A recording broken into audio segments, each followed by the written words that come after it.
لو بتدور على شقة مساحة كبيرة ما تدورش، اتفرج على الفيديو ده وكلمنا على طول. شقة 275 متر، 3 غرف، 3 حمامات، مطبخ، ريسبشن، 4 أو 5 قطع. شايفين الريسبشن؟ ما شاء الله، 4 5 قطع مرتاحين.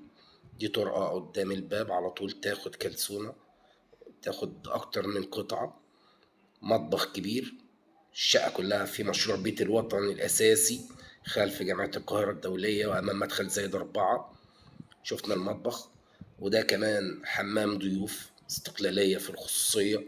هتلاقي الشقة كلها فيها الإضاءة والتهوية بمساحات كبيرة. ده ليفينج، في ناس كتير بتقفل غرفة تبقى 4 غرف. وغرفة أولى غرفة أطفال، تاخد زي ما احنا شايفين مساحة كبيرة ما شاء الله. دي طرقة عليها الحمام التاني، حمام تاني برضو شايفين الإضاءة والتهوية.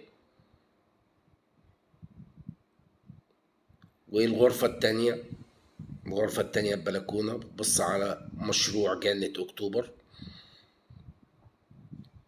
الشقة كلها بحرية. بصراحة يا جماعة مش شقة، دي فيلا. ربنا يرزق كل الناس بشقة زي دي.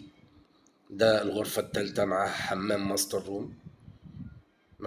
روم ودريسينج. اهتمام بكل تفاصيل الشقة. متهيألي بعد ما شفت الفيديو ما تستنى